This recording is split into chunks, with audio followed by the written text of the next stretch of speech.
What was an ancient Chinese palace doing in Siberia? In an awe-inspiring Altai Sayan mountain range in southern Siberia, the city of Abakan holds lengthy, intriguing history spanning millennia. But in the 1940s, archaeologists discovered something truly unexpected near Abakan. It was a 2,000-year-old palace, resembling those of China's Han Dynasty. The surprising aspect of this discovery was the location of the palace, not just hundreds of miles away from the Han Emperor's region, but in the territory of their arch rival, the Xiongnu. The Xiongnu were nomadic pastoralists who established a powerful tribal alliance that ruled much of Central Asia from the 3rd century BC to the 2nd century AD. Their persistent incursion into China's northern frontiers prompted the northern Chinese kingdoms to build defensive walls, eventually forming the Great Wall of China.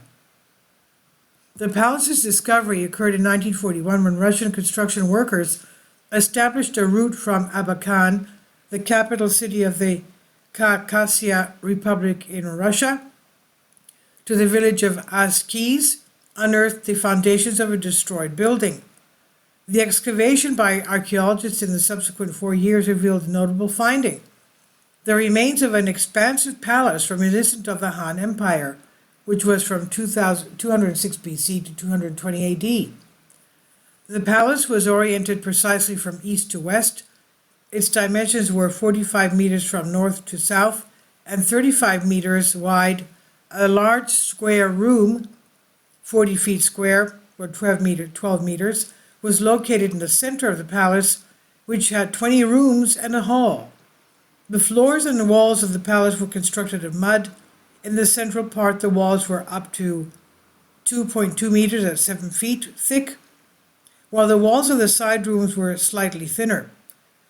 A distinguished characteristic of the building was a heating system placed underneath the floor of the rooms.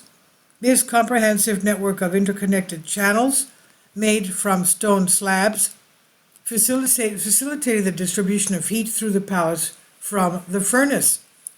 Several Chinese-style roof tiles were found by the archaeologists, with many bearing inscriptions typically of the Han Dynasty era.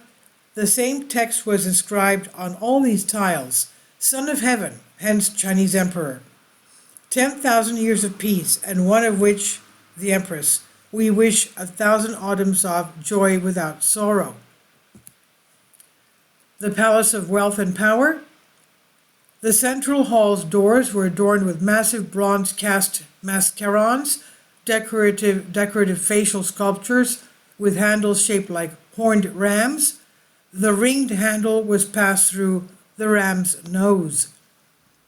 In addition to these, the archaeologists excavated various artifacts from the palace, including fragments of a jade vase, gold earrings, bronze ware, pottery, knives, belts, buckles, plow lines, stone carvings of elephants and animal heads, and a variety of tools used for its construction.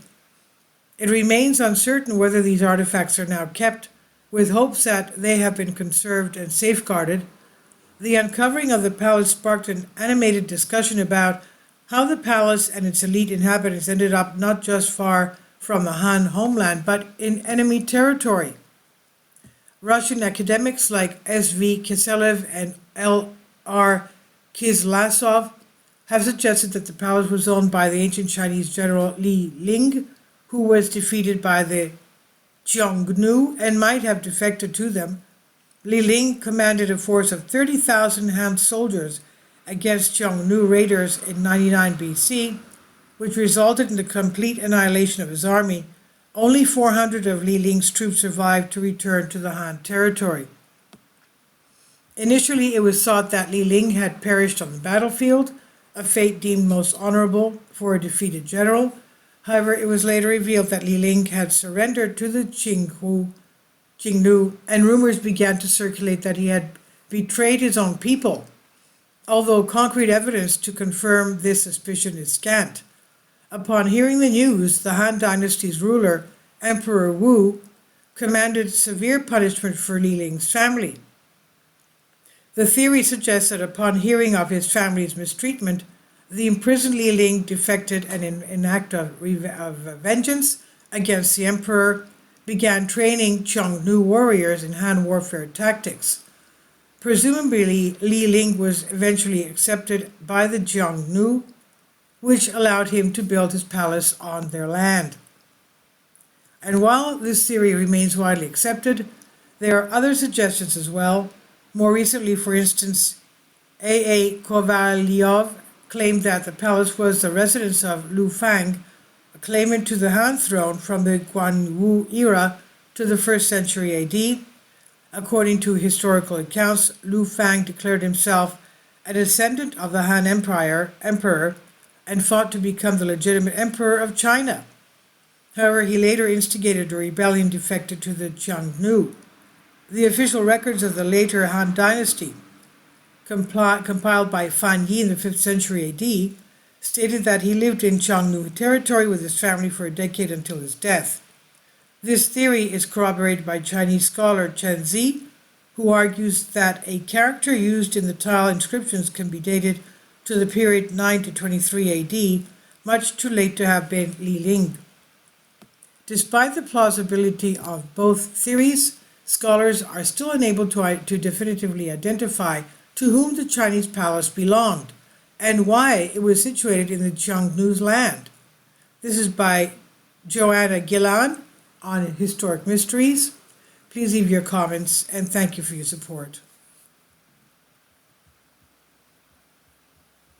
Support my Patreon account. The daily posts are 5 videos daily, and they are totally different from what I have on my YouTube channel. Thank you so much for your support and that you find all my content so interesting. You'll find the Patreon account details in the description box below.